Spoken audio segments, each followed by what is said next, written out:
lihat Fir'aun ngaku Tuhan. Orang-orang Afrika semua yakin dia sebagai Tuhan, disembah-sembah. Kemudian datang Musa alaihissalam mendakwai Fir'aun 10 tahun. Hai Fir'aun, kau manusia biasa, janganlah begini. Tidak mau, tetap Tuhan, ngaku Tuhan, tidak mau tahu. Saya ringkaskan cerita. Allah subhanahu wa ta'ala berikan 2 cobaan besar sebelum Fir'aun ditenggelamkan untuk membatalkan ketuhanan dia.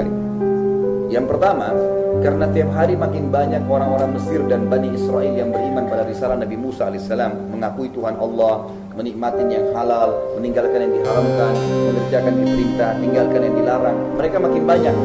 Fir'aun malah terganggu. Fir'aun bilang, ini Musa, ini penyihir nih, bisa menguasai sekian banyak pengikut saya ini, berarti dia penyihir nih. Panggil Musa, dipanggil ke istana. Wahai Musa, kau ini penyihir, saya akan tantang kamu, saya akan datangkan juga penyihir-penyihir saya. Kita lihat siapa yang hebat. Kata Musa, silahkan, tapi saya bukan penyihir. Kata Fir'aun, pilih hari yang kau suka, hai Musa. Kata Musa, baiklah, mau'iduna yaumuz zina. Dalam ayat dikatakan, kesepakatan kita, pertandingan itu kita lakukan di hari zina. Hari zina ini istilah dipakai pada saat itu khusus. Ada satu hari dalam sebulan, Bapak Ibu sekalian, hari itu seluruh masyarakat Afrika datang sujud dan memohon kepada Fir'aun. Memang pada hari itu hari massal, datang ke lapangan yang luas, Fir'aun sudah siapkan khusus untuk itu. Subhanallah, Fir'aun sujud. Lalu Fir'aun mendatangkan, Bapak Ibu sekalian, bukan 1-2 orang penyihir, 10.000 penyihir. Diiklankan, semua yang mengaku penyihir hebat di Afrika datang. Fir'aun panggil dan akan diberikan upah apapun yang mereka mau. Datanglah penyihir-penyihir ini. Di hari kesepakatan, Musa alaihissalam berdiri dengan saudaranya Harun alaihissalam. Berdiri, bawa tongkatnya. Lalu penyihir ini datang dan katakan sama Fir'aun, wahai Tuhan Fir'aun, Tuhan, mana lawan kami nih? Ini aneh, Tuhan minta tolong sama pengikutnya.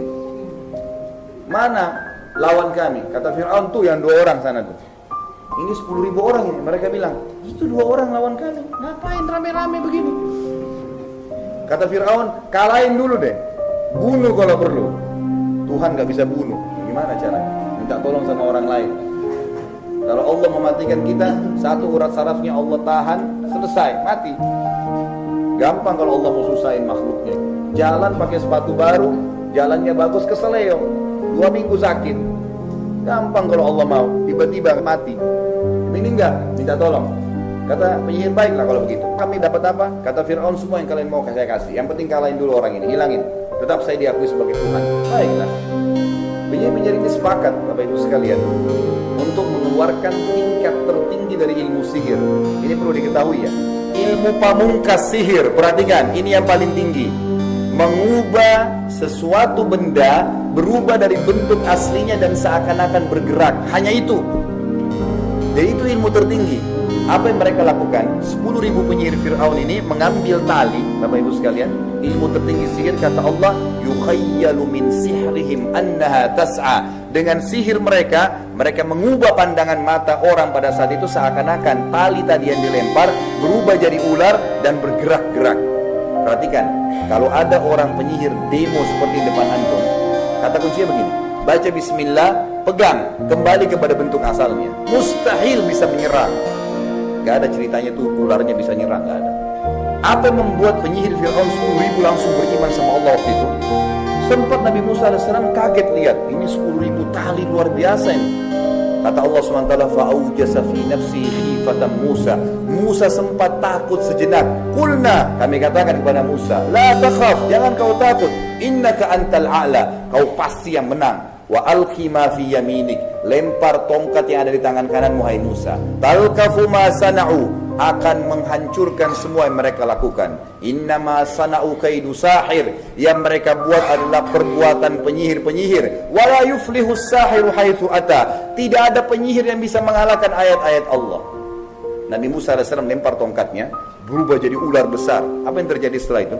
Ini yang kata kunci rahasianya. Banyak orang tidak tahu kenapa tiba-tiba penyihir Fir'aun semuanya sujud, beriman sama Allah. Apa sebabnya? Nabi Musa AS tidak cambuk-cambuk mereka. Tongkat berubah jadi ular. Ternyata ularnya Nabi Musa AS jalan, lalu memakan ular-ular mereka. Semuanya 10.000 itu, habis semuanya. Semua penyihir tahu, ini bukan sihir ini. Karena kalau sihir nggak bisa nyerang. Ini enggak, jalan, makan, habis semua. Kata Allah SWT, fa'ulqiyas saharatu sujada. Semua penyihir itu tiba-tiba sujud, 10.000 orang sujud semua. Qalu amanna bi rabbi Musa wa Harun. Kami beriman kepada Tuhannya Musa dan Harun. Ini pasti Tuhan, ini enggak mungkin buatan manusia. Apakah Fir'aun beriman? Subhanallah, tidak. Fir'aun bilang, inna hadza kabirukum. Sesungguhnya ini Musa ini penyihir kalian, guru kalian, yang ngajarin kalian. Kok bisa kalian beriman pada dia? Saya akan potong kaki dan tangan kalian. Tapi semua penyihir sudah tahu ini bukan main-main Musa ini dari Allah ini. Maka selesai. Ternyata makin banyak pengikut Musa alaihissalam. Di sini Fir'aun malah terganggu. Bagaimana nih? Diapain lagi Musa nih? Tetap tidak mau beriman. Allah kasih peringatan sebelum tenggelamkan. Kejadian yang lain. Perhatikan ya. Fir'aun raja yang sempurna fisik, kaya raya, semuanya tadi kelebihan sudah ada. Allah subhanahu wa ta'ala subhanallah timpahkan musim peceklik satu Afrika, satu wilayah kekuasaan. Nggak turun hujan, kemarau panjang. Sungai Nil, sumber hidup pertama masyarakat Mesir, habis airnya, kering. Sampai dasarnya kering, nggak ada air. Semuanya kekuatan Fir'aun dikerahkan, harta dikeluarkan, pergi ke wilayah-wilayah di Afrika yang masih ada sumur, masih ada air, bawa. Allah biarin. Sebulan habis air semua. Hewan-hewan banyak mati, orang mati, tumbuh-tumbuhan kering. Fir'aun pun sampai pada tingkatnya ngaku Tuhan nih, nggak ada lagi air untuk minum. Kata penasihatnya, wahai Fir'aun, kalau hari ini tidak ada air, Anda akan mati, saya akan mati semua. Nggak ada air, habis. Jangankan untuk mandi, untuk minum nggak ada. Lalu kata dia, tolong berikan saya masukan nih. Kata penasihatnya satu orang yang berakal, dia bilang apa? Wahai Fir'aun, semua upaya sudah Anda lakukan dan kami sudah lakukan. Harta dikeluarin banyak, tenaga dikerahkan. Bahkan Fir'aun utus pasukan-pasukannya ke wilayah-wilayah, kemudian ambil air. Begitu dekat dengan Mesir, mereka kehausan, diminum sendiri airnya. Sebelum sampai ke Fir'aun nih.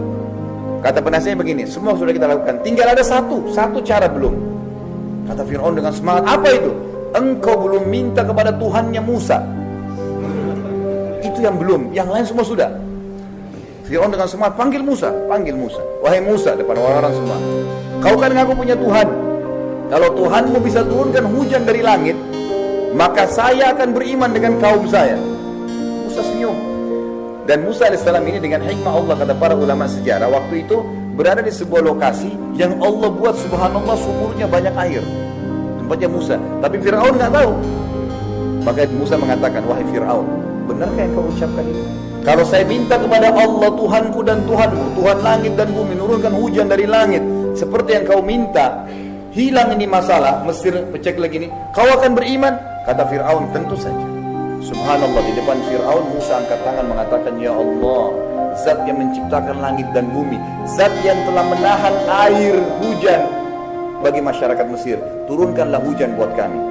Belum Bapak Ibu tahu ya, salah satu upaya Fir'aun adalah waktu lagi kering sungai Nil, itu lemparin tumbal, kepala kambing lah, kepala sapi lah, anak gadis didorong di situ, macam-macam, nggak ada hasilnya, nihil.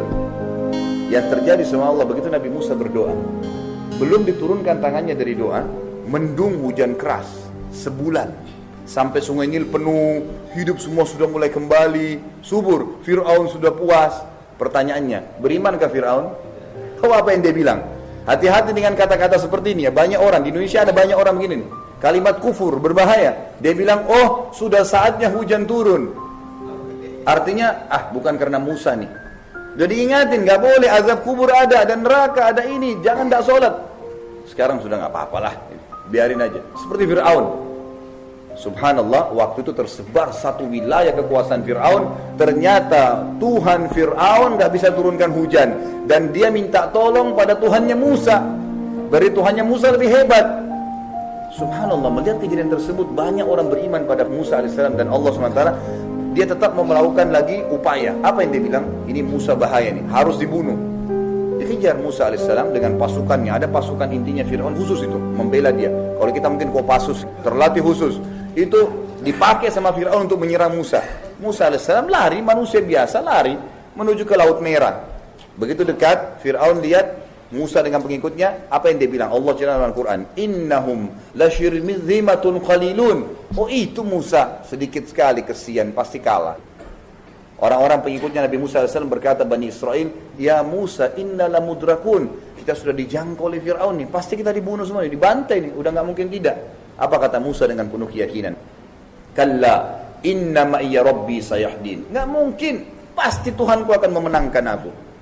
Maka datang Jibril AS mengatakan, wahai Musa, Allah perintahkan kamu. Perhatikan, instruksi cuma biasa. Musa AS sendiri pun belum menangkap apa maksudnya. Tongkatmu di tanganmu, hantamkan ke pinggir laut merah. Itu saja. Musa AS ikut diperintah, angkat, pukul. Apa yang terjadi? Ini Fir'aun lihat nih, tongkat diangkat, dipukul. Fir'aun lihat. Apa yang terjadi? Allah mengatakan, famfalaqa, tiba-tiba laut merah itu terbelah, terbagi, fakana kullu tirkin kataudil azim. Maka terbelah menjadi 12 bagian, dan setiap bagian itu menjadi seperti dinding-dinding yang besar. Dan waktu itu ada 12 Bani Israel memang yang Allah suruh itu untuk jalan setiap suku dari jalan-jalan itu. Bayangkan ya, Fir'aun lihat. Kalau kita di posisi Fir'aun ini bagaimana? Lihat depan mata air laut bisa berdiri. Antum bayangkan laut dekat antum ini berdiri airnya seperti tembok-tembok yang besar. Begitu tidak mau beriman tuh gimana? Tidak mau beriman, subhanallah. Dia bilang sama prajuritnya, kejar Musa sebelum sampai ke sebelah. Dikejar, Musa Allah selamatkan, ditenggelamkan dia. Ini sudah sampai pada tingkat kufur yang luar biasa nih. Diingatkan, tidak mau. Waktu tenggelam, baru dia bilang, amantu billadzi amana bihi banu Israel. Sekarang saya mau beriman apa yang Bani Israel imani. Subhanallah, tidak bisa bilang Allah, saya akan beriman sama Allah. Udah gak bisa diucapin sama dia. Karena sudah sampai pada tingkat dia lihat malaikat maut akan cabut ruhnya. Lalu Allah kekalkan, al-yawma nunajjika bi badanika. Wahai Fir'aun, waktu Fir'aun sudah mati, hari ini kami akan selamatkan jasadmu, litakuna ayatan liman khalfak, agar menjadi tanda-tanda kebesaran kami bagi orang yang datang setelahmu. Sampai hari ini mukmin Fir'aun bisa dilihat. Siapapun bisa search di Google sekarang bisa lihat bagaimana Allah musnahkan.